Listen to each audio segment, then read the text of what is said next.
Hello, you're listening to Sending the Experts with Georgina Durrant. This podcast is all about teaching and supporting children and young people with special educational needs and disabilities, SEND. My name is Georgina Durrant. I'm the host of this podcast brought to you by Twinkle SEND. As a former teacher in Senko myself, I wanted to create a platform to share some of the amazing things that my guests are doing to support learners with SEND. So whether you're listening on your commute, tuning in whilst walking your dog, or curled up on the sofa with a nice cup of coffee, thank you so much for joining us. In this episode, I am delighted to be joined by Andrea Cartwright.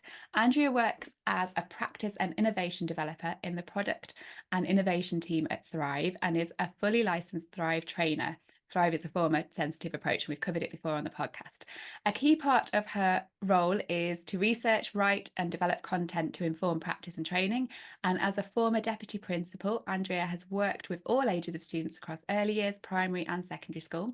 She's a qualified special educational needs coordinator who, alongside working for Thrive, also works in the specialist secondary school and sixth form, supporting neurodiverse young people with an education healthcare plan for communication and interaction needs alongside social, emotional and mental health needs. Wow, that's a lot. Hiya, how are you? Hi, I'm good, thank you. Really pleased to be here. We've previously had a very popular episode with Thrive. If you've not heard it before, please check back and have a listen to it, because I think it's probably our most popular episode on the podcast so far. And we did all about communication, behaviour being communication, and the importance of understanding the background behind why someone is behaving in a certain way. So can you explain to us, Andrea, what Thrive is and the reason Thrive is so passionate about trauma-sensitive approaches?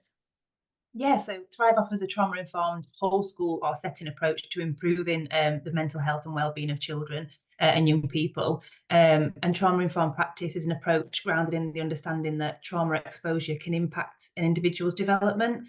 So at Thrive, we do that by training, and we also have a profiling and action planning tool, which we call Thrive Online. So the training courses and Thrive Online help adults to better understand the needs of pupils and provide targeted support and measure impact as well. So our vision is all about raising the awareness of the importance of supporting children and young people's social and emotional development and how to do this. And we work with lots of different sectors. So we work with early years, schools, academies, specialist schools, MATs, local authorities, international schools. We're lucky enough to work with a whole host of different sectors. That's Thrive. Yeah, brilliant. And so in this episode, we're going to talk about isolation and the use of isolation booths in schools, because it's a really topical issue. Lots of people aren't happy, understandably, about isolation booths, but then there's the other side that a lot of schools are saying, well, what do we do without them? How do we manage behave? I know it's a tricky one to explain, but how do we help these children who are dysregulated to manage them in the classroom when they're behaving in certain ways that aren't appropriate? And how can teachers manage a class of 30 children if you've got somebody who is very dysregulated in the classroom? And so, yeah, there's a lot, and there's a lot to unpack here with it. Can you just briefly explain to us what an isolation booth is and when they are being used? So typically, isolation booths are environments where pupils might be sent to if, like you say, if they're deemed to be behaving inappropriately. It might be through the day.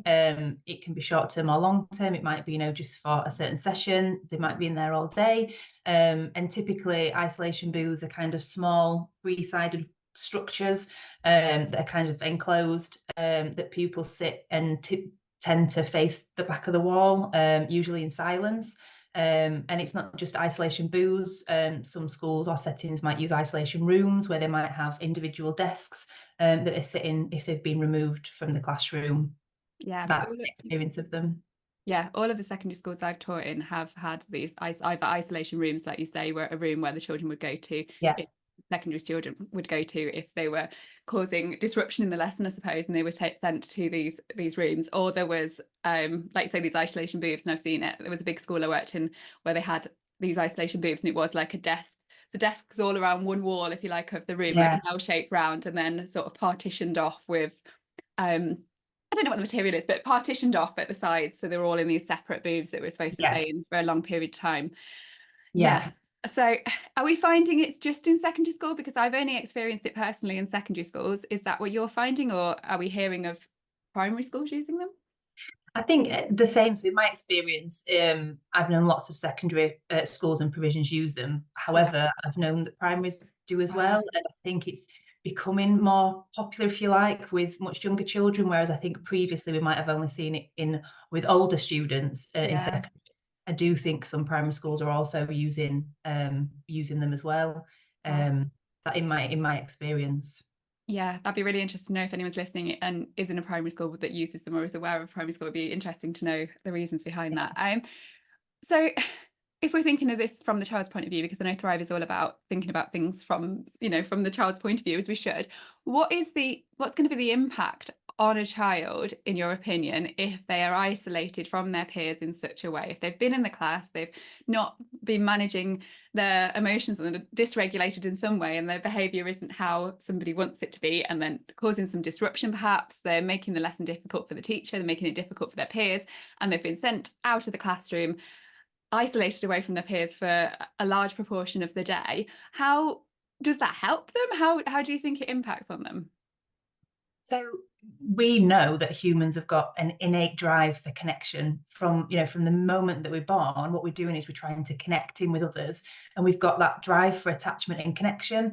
And we know that relationships are vital to our mental well-being. They create positive, supportive relationships with others, and it helps to prevent things like stress, anxiety, isolation, loneliness. And if what we're doing is we're taking children, young people away from that, actually we're creating that barrier. And if we're taking children away from their peers, we're impacting on their mental health, because humans are social beings. And if we're depriving children of that social interaction for extended periods, that can have effects on their mental well-being. And it can lead to feelings of shame. So if you're always a student that's getting sent out or sent to isolation, it's that feeling of shame. It can lead to things like bullying from others, becoming isolated from their peer groups. If you're in isolation, when it's break time, dinner time, social times, and you're not there for that, you're missing those social interactions, the relationships, and the opportunity to connect with others is that's gone. And I think as well, not just the impact of being away from peers, but actually their education. Yeah.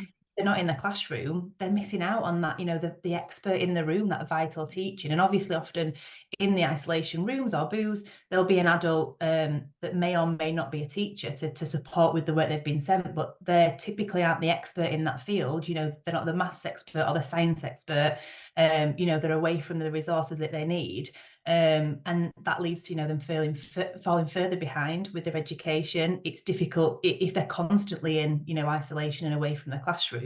It's harder to reintegrate them back into the classroom, back into the lesson, which just makes those gaps bigger and bigger. So yeah, it has a huge impact Yeah, I on. think you're right. And I was just reflecting when I used to teach science in secondary, if somebody had to go to isolation and then you sent them the work, often they wouldn't be able to access the work. It's very difficult for some lessons, especially the practical base.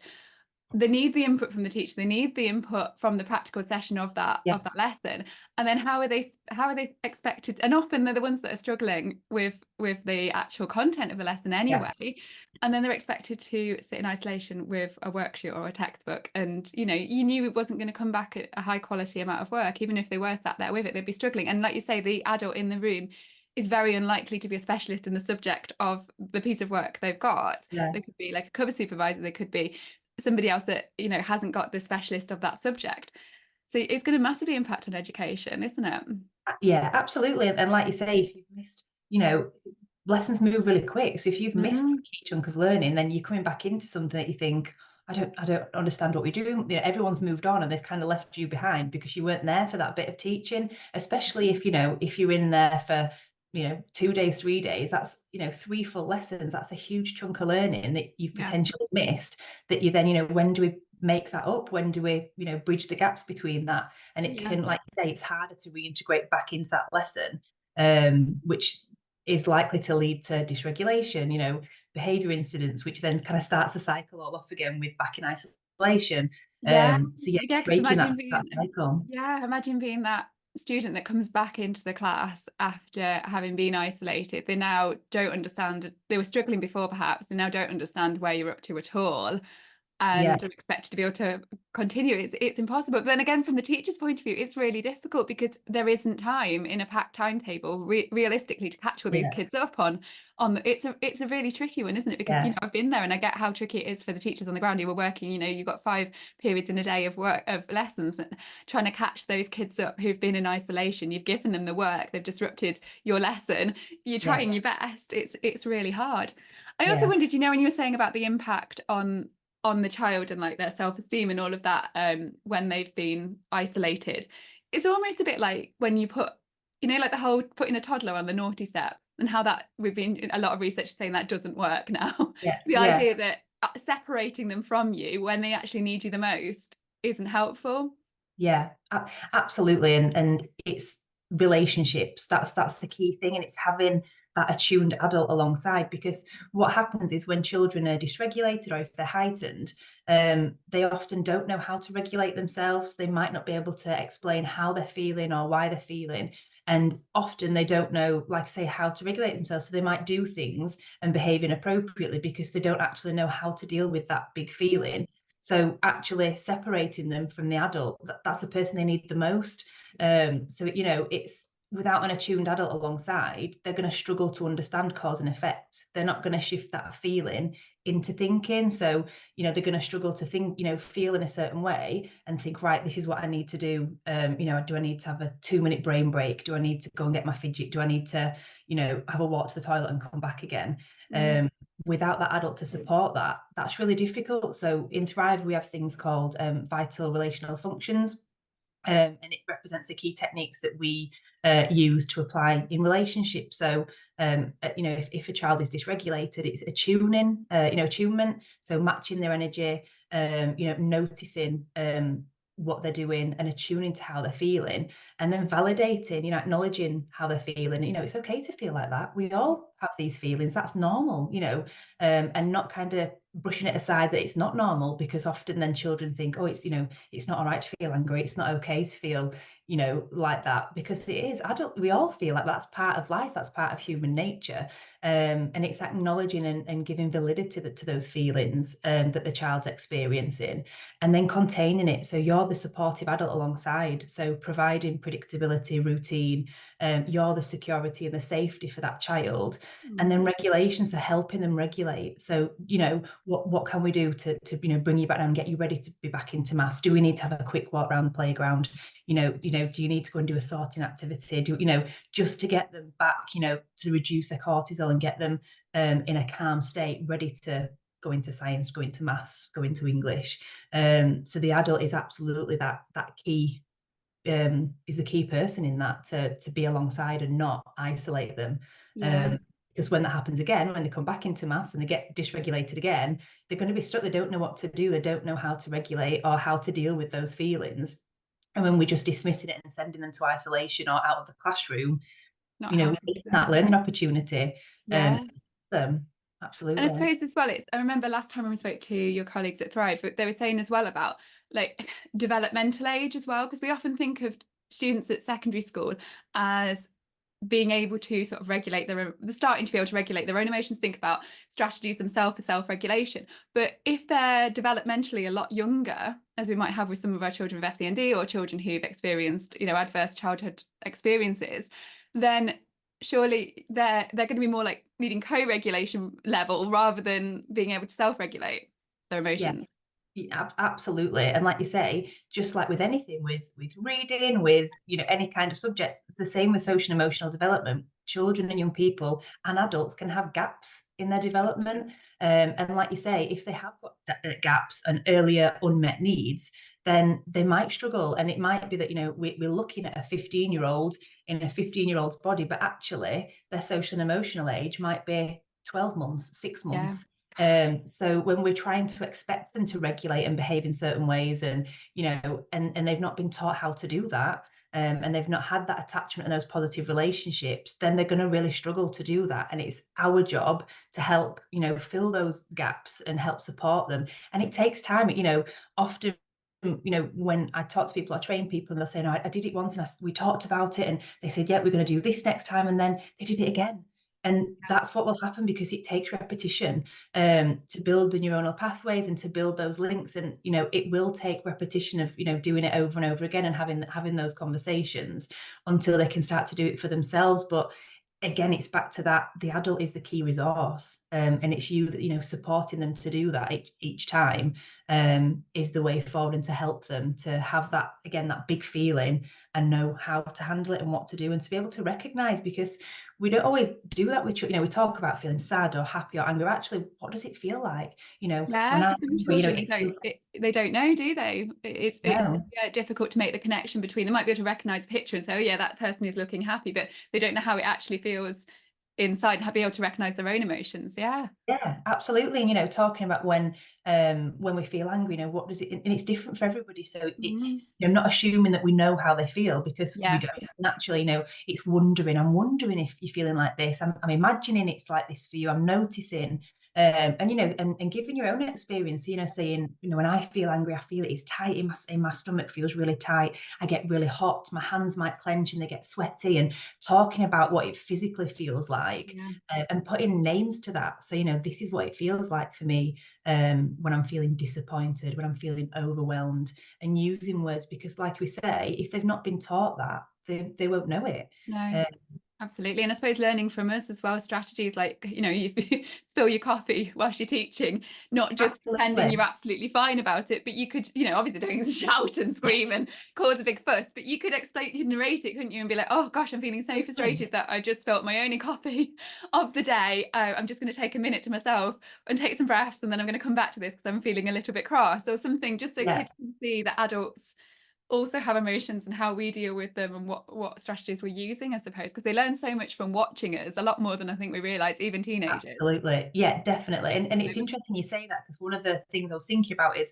when we've got an adult that's dysregulated, so thinking about, we've got to school in the morning, Georgina, and you arrive, and, you look a bit flustered, you're a little bit late, you've run in, you've kind of thrown everything down, the papers are everywhere. And, it's me as an adult saying, is everything all right? Are you all right? You look a little bit stressed, do you need some help with anything? A tune in, when you said, oh, woke up out, my alarm didn't go off, the milk was out of date, I couldn't even have a cup of coffee, I got stuck in traffic, and me saying, oh, it's rubbish when that, I hate it when that happens. I'm imagining that was really rubbish. I'm imagining you feeling a little bit stressed and a little bit like you're not ready to go and teach the year 10s maths in 10 minutes. And providing that containment, being that supportive adult. What can I do to help? Might be a hand on your shoulder, regulating, right, okay, you go and get a cuppa. Do you need 5 minutes, and I'll go and let the kids, what can I do to help? And Yeah, when we see an adult like that, you do. what we tend to want to do is go and help and support. And sometimes when we see children or young people behaving that way, if they arrive to the lesson and they're throwing their bag down, or they've not sat down straight away, we don't always take that approach. And I You think almost take it personally on your lesson, don't you? Like, oh, I planned this absolutely. lesson and they're disrupting it already. Rather than, yeah, like you say, whereas if a colleague had come in and done that, I'm literally back at school thinking about my Yeah. colleagues coming in and feeling stressed and things that had happened on the way to school and stuff. And yeah, I would never have been like, oh, you're disrupting my Yeah. morning. Yeah. Get This is out. my Yeah. time to get ready for my lessons. I wouldn't have done that. I'd have been straight over and asking if they're all right. So we should be doing. I think the tricky thing is when it's happening with a lot of students at once as well, isn't it? Because it's not often just one pupil in in your class that's behaving in that way, and when you've got a few of them, it can be really difficult as a teacher to manage.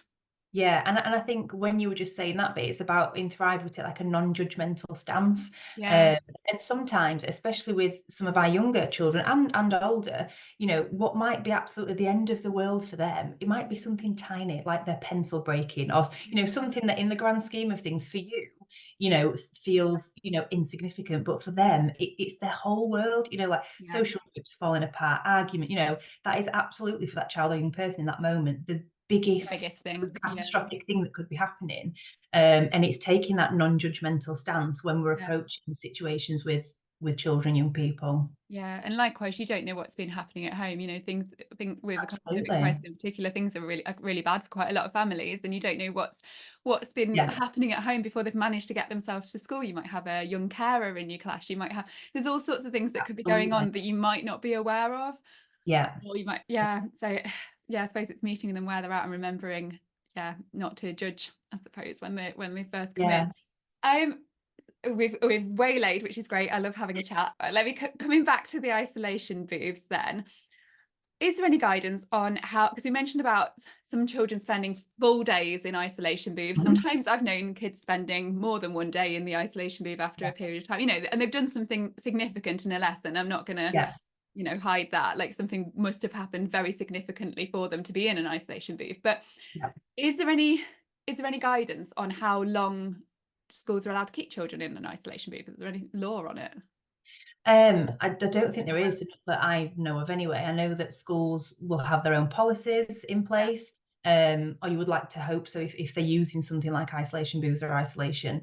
Guidance would be welcomed, I think, and definitely for me, a good idea, because what happens when there's not guidance is that people and schools don't have guidelines and parameters to work around, and what happens is it increases the likelihood of mistakes being made, errors, you know, things not being used effectively because individuals have not got clear criteria and standards to follow.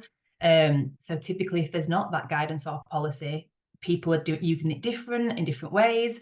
So I think, I think it would be welcomed to have some guidance and law around how we're using them. I suppose to avoid inconsistency as well, because you're even going to get it across the school, aren't you, with inconsistency, different people using it more perhaps than others.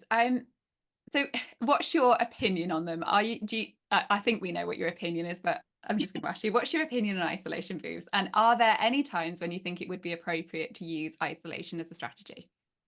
So I'm not an advocate personally of isolation booths, and you know, I think there are other ways of addressing behaviour and supporting children and people to adapt their behaviour and, like I said earlier, understand their feelings and understand why they might be behaving in a certain way. Because if we don't do that with our children and people, what we're going to get is adults that don't understand their feelings, and you know, if no one teaches them, we're going to get adults that can't regulate and might still behave in certain ways, and there's very different consequences when we go out into the world that will happen to our young adults when they're outside of the, you know, the parameter of school. So it's really important that we use that, you know, when we teach our children and people how to regulate and understand feelings. And it's okay to feel certain ways, and it's not okay to behave, you know, in a certain way because of it. What can we do different if we're feeling like that? You know, and I'll say it again, behaviour is the communication of unmet need often. And without that attuned adult alongside, they struggle to understand that cause and effect. And again, it's back to that attunement, validation, containment, regulation. If anything, the adult needs to come closer in times like that, and not, you know, not send to isolation or push away, or let that child sit with that really big feeling on their own. Because as an adult, that would feel, you know, if you've got an overwhelming feeling and you know, you have to sit with it by yourself with no support or no one asking if you're all right or checking in, or that can be quite daunting and unhealthy, and it can lead to, like I say, a big impact on a child or young person's mental health. Yeah. Are there any times when you do think it's a good idea? For me, I would always say it's important for the adult to address with the child or young person. I think often when, if you know, like you said earlier, when you've got a busy classroom, if you've got 33 children on your own, you've got multiple needs to cater for. And if you've got a child who is dysregulated and is disrupting the classroom, if they were to be removed, of course, that's going to alleviate, you know, one of the problems in the classroom, and it might calm the class down. But that's only a short-term solution.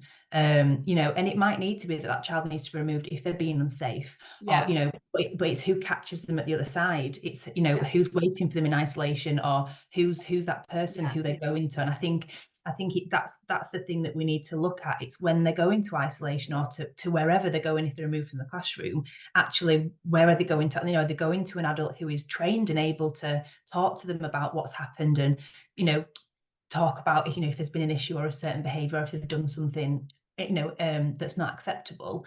It's having that conversation and having an adult ready to help them regulate, because what children can't do if they're dysregulated, if they're heightened, they can't access the part of their brain that's they're thinking. So if someone's trying to talk to them about, you know, why did you do that and what happened, they can't, it's almost like they can't hear, and they can't have those conversations until they're calm and regulated. So it's having that person ready to catch them if they are, you know, sitting out of the classroom into isolation. I think that's really important. I'm pleased you said that because it is tricky when you're a classroom teacher. And I think if Yeah. you're a classroom teacher listening and we're saying, oh no, you should never use isolation booths, you should never isolate a kid. It's hard. It's like, well, what do you do if they're dangerous? What do you do if this is happening in the class? And you've got to think about the others in the class as well. And Yeah. it's not black and white, is it? Sometimes a child can't be in the classroom, it's not safe, something needs Yeah. to change, but it's what happens next, isn't it? And that's sort of how the relationships are built, how we listen to the child, how we help that child, not just dismiss them and that be it. Something else, Yeah. we need some more backup, we need something else happening. And I suppose Yeah. teachers would argue there's not enough staff and there's not enough time and there's not enough funding, which is a bigger issue. Yeah, and there's lots of pressures in school. I've worked in schools for, like I said, 13 years, and it's tough. Being in schools, it's tough. Funding cuts, no budgets, increasing class sizes. Lack of Um, PAs. yeah, Yeah. it's tough, isn't it? It really is. And there was an article in Schools Week that I had a look at. I think I shared the link with you, and with by Steve Garnett. And he says, as a classroom teacher, I want them. He's talking about isolation booths. I Yeah. want them. I've worked in schools with and without them. Behaviour was always better in the former. So what do you think? But it's back to that point of it can be tough in schools, and like you said, often where if you don't have a teaching assistant or if you don't have a pastoral care team, or it can be difficult when it's just you in a classroom when you're trying to hold lots of different needs, differentiation. You're trying to teach on top of everything Yeah, else, and I think for me, I wasn't taught when I went to uni and college. That wasn't part of my training, to how to support dysregulated children, and how to support a heightened child, how to support a bereaved child, but yet all these things teachers are dealing with on a daily basis. How to deal with children who've had severe trauma. That wasn't part of my training, and I think yeah. that's a big thing in schools, that lots of our teachers think that might be the only option, is isolation, or removing them from the classroom, because they don't know how to deal with certain behaviors or how to talk to children about difficult topics, or and it's back to that point of, it'll be it's a temporary fix, it's a short-term fix, but it's likely to happen again the next session and the next session after that, because if the child or young person's not given any other strategies or coping strategies or regulation techniques, they're just going to keep doing the same pattern of behavior, and it's getting to the bottom of that behavior. So what are they trying to communicate? What is it that might be going wrong for that child or young person, to help them so that it doesn't happen again.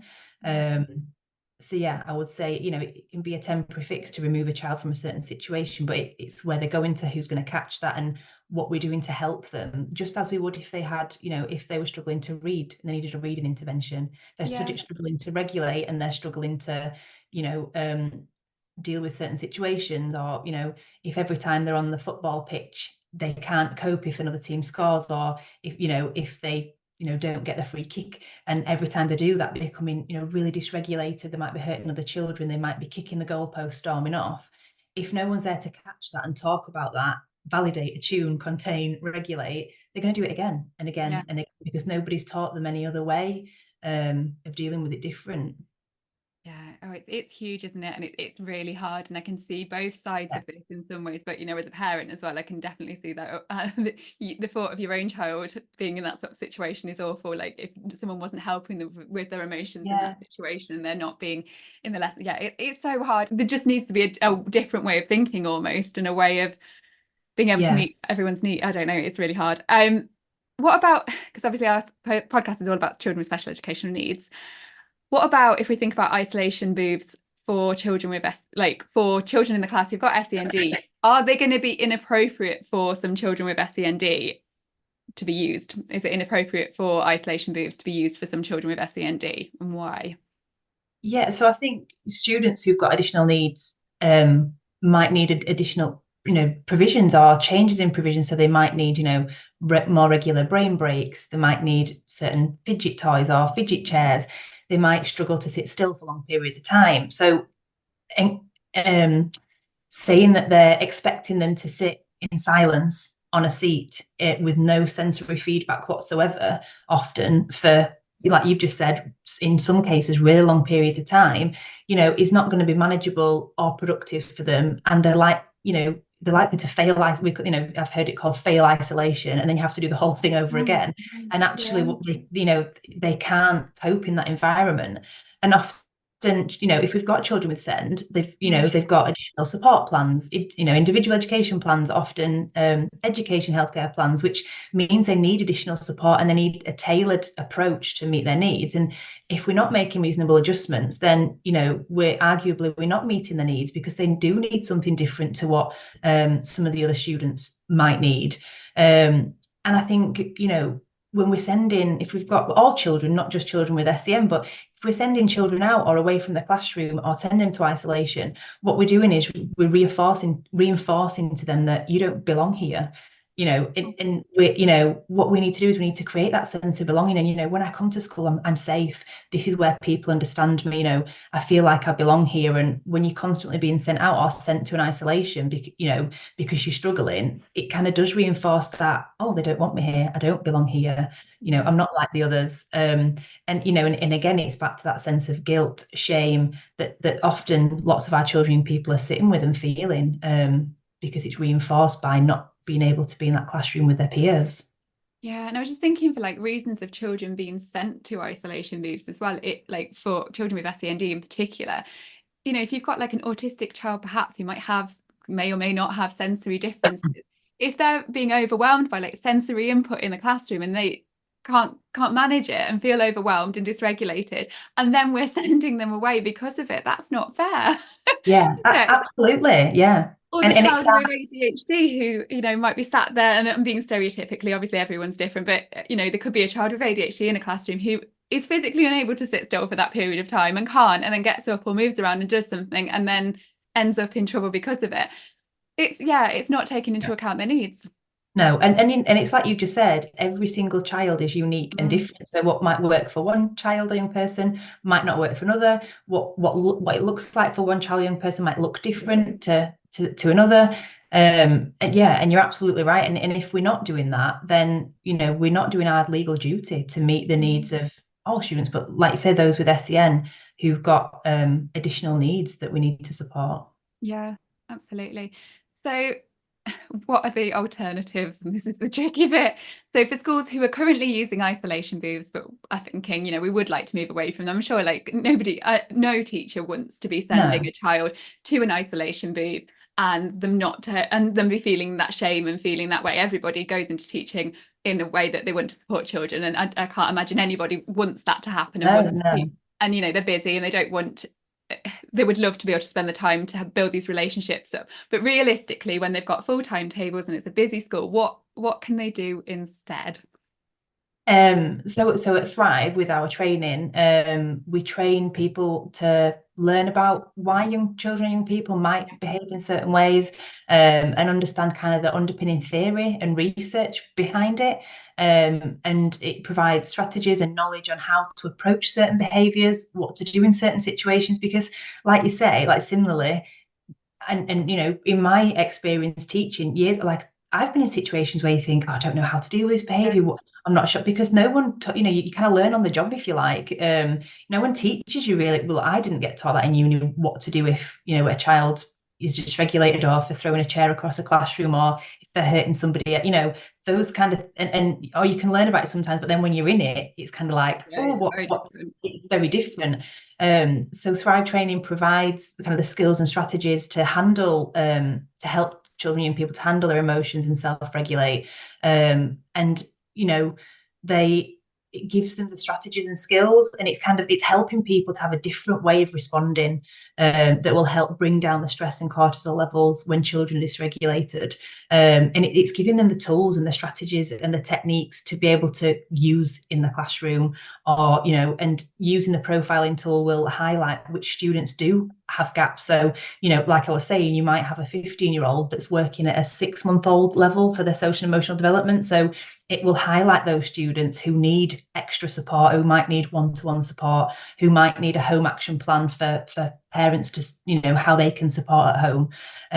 So it gives you the tools that you need to be able to support children and young people. Almost like a screener. Sorry to interrupt, but is it almost like you can screen the children so you know where they are developmentally? So you got like a developmental age almost for the kids and you. Yeah, so it's a profiling tool. So it will give you profile. So there's individual and group profiles, so you can screen classes, small groups, and also, like you say, from those classes, if you've got some children that come out really low, you can then do an individual profile that will give you individual strategies and activities to be able to use to support that child or young person with where they are, where they're working. Yeah, because you'd never, like, just thinking about a 15-year-old who could be developmentally 6 months old, you would never dream of shouting at a baby for being dysregulated.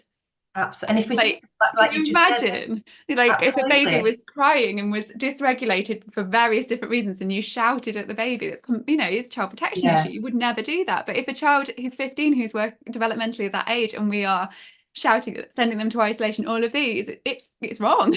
Yeah. And, you know, if just from that example, if we've got a 6-month-old who's crying, you know, and screaming, you know, what do? We pick them up. We contact, Yeah. oh my goodness. We Yeah. rock them, you know, we regulate them, we pat them. Yeah, you help them regulate. Yeah. And we do all, you know, validating, attuning content. We do all of that. But like you say, and obviously that will look very different to some of Yeah. and what Thrive Online does is it gives you age appropriate strategies and Yeah. activities. It's obviously not going to pick the 15-year-old up and Absolutely. So you know, you will always get strategies and activities that are relative to how old the student is and what will work. yeah. And again, like staff know their children inside, they know them better than anybody. So they might look and think that's going to work for that student. Oh, that might not work for that student. I might need to tweak it a little bit. But yeah, it just gives you the skills because we can't expect that through isolation, children are going to be able to alter their behaviour. Yeah. You know, they can't reflect back and change their behaviour if they can't see the correlation between cause and effect, if they can't problem solve. They need that adult to be able to help them to do that. Yeah, because young children might not be able to make the connection with why they've even been sent to isolation. If I'm just thinking developmentally, if you've got teenagers who are developmentally like toddler age or 3-4-year-olds sort of developmentally, they're not able to make the connection between I've been sent to isolation because of this thing I've done. It might not, the two might not meet. So it might be completely pointless. You're just taking the problem away from the classroom to make it easier, and safer for the children, and, you know, fair for the kids that want to learn and are trying to learn. Well, they all want to learn, but you know what I mean? The ones that are who are trying their best to get on with the lesson and might not be feeling dysregulated. But you're not actually helping that child. It's so interesting. And so I suppose your point of view is trying to sort something out before you even get to the stage of needing an isolation booth, is sort of to understand the children better, work out where they are developmentally, think of strategies, understand child development a little bit more, which as secondary teachers you're not really taught.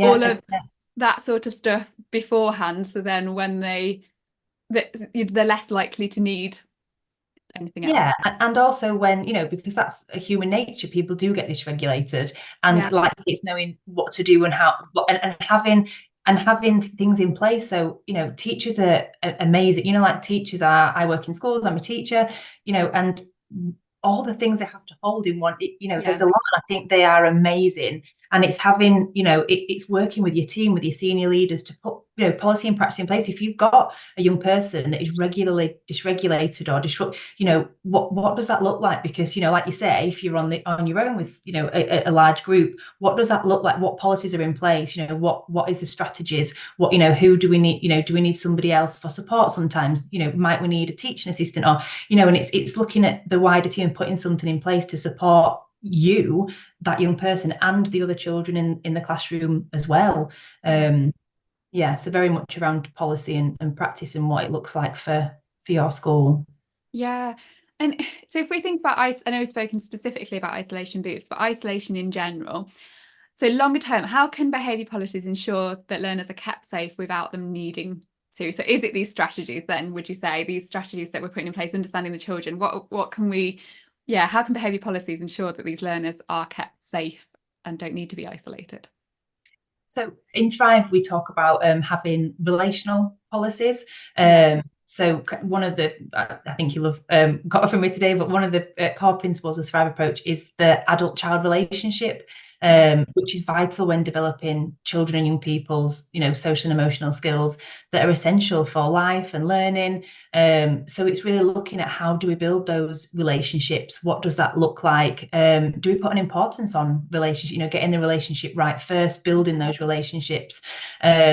In Thrive, we teach that all children need to have the experience of an adult providing them with a secure base and calming them when they're dysregulated, you know, to build that trust and knowing that actually, you know, Miss Durrant is my teacher and she'll keep me safe, even when I'm wobbly, even when I've got these big feelings and I'm dysregulating. She's here to keep me safe.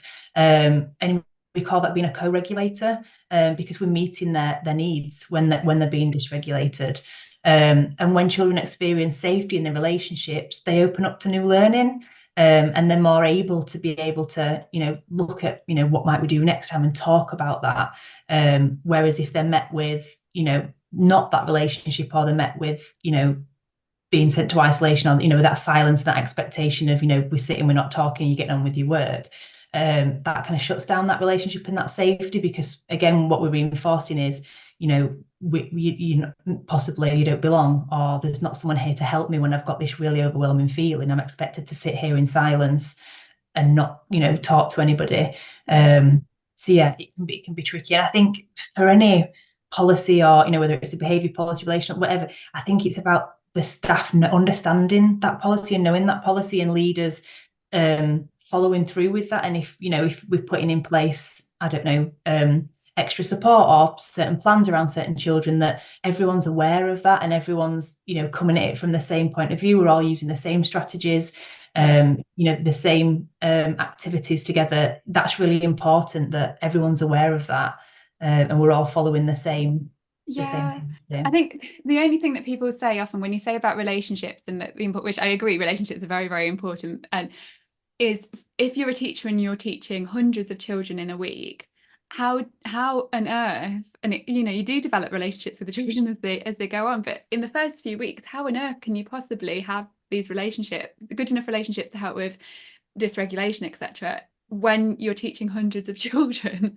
Yeah, you're right, and it can be like you say, you might see one child, you might only see them once every fortnight, because that's exactly. Like if you've got a fortnightly timetable, you might be seeing them once a fortnight. How do you, and like obviously if the teachers want to develop these relationships with them, but it's physically impossible to do it with so many, to build relationships, get to know so many children so quickly when you're trying to teach them the curriculum pressures, you're trying to get everything covered. How do you do that?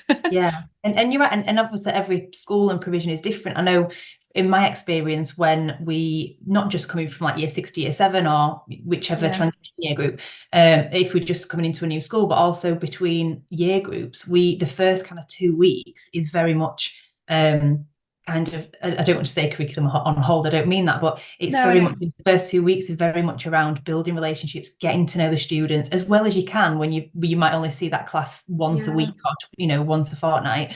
Getting to know them, having that relationship with them. When you think back, when I certainly think back to my school days, I remember the teachers that were funny, kind, smile. They're the ones that I remember because they had in relationship with us, and they made me feel safe, happy at school. They're the connections that you remember. So I would say, if you're a senior leader, kind of pushing that agenda of making time for that, because it's really important, and actually it'll have such an effect longer term, because you've got those relationships, you understand the children a little bit more, you've got that knowledge about them, so that you can use that, and children feel safe, they feel that like you're invested in them, like they belong. That's really important. Safety is the number one underlying feature, that they need to feel safe before they can then move on to do anything else.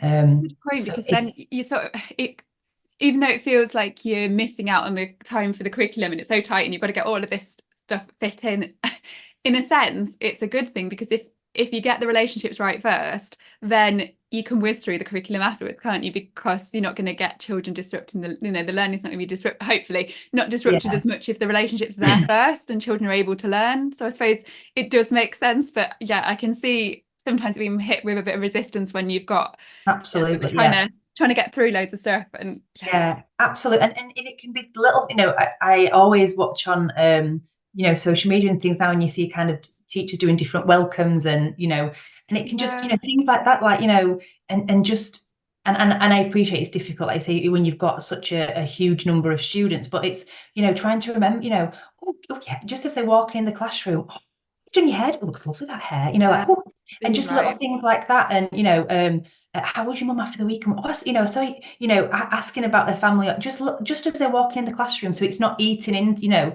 because it's so busy and you've got so much to pack into a 1 hour, science lesson or English lesson. And it's just those little bits that make them think, they remember, they note it, she noticed. Yeah.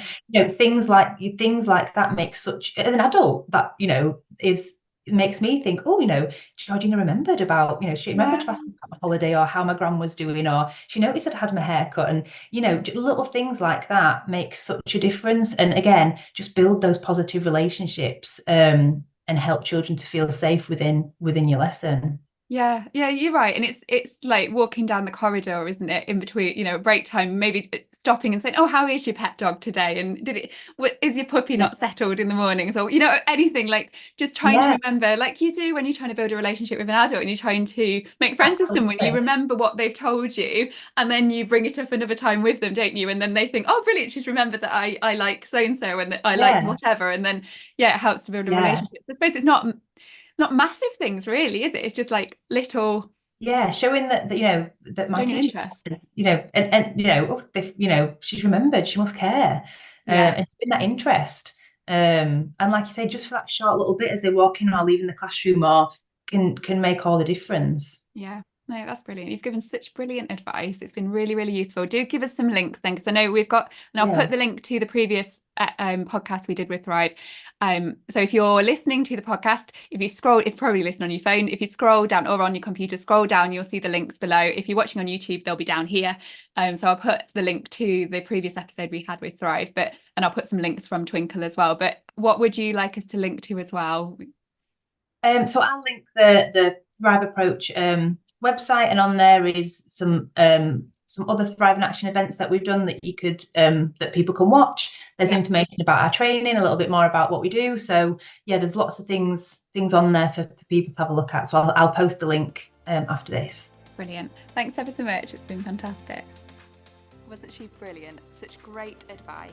I really enjoyed that one. I'm sure it'll be just as popular as our previous Thrive episode, which you can also listen to if you look at the link in the show notes, as well as some of the Twinkle resources that you can have a look at that link to this episode. And make sure if you're listening, you're subscribed to our channel. And if you're watching over on YouTube, you've subscribed on there too. It's all free, so do make sure you take advantage of that. And thanks again for listening to Sending the Experts with me, Georgina Durrant. I'll see you next time.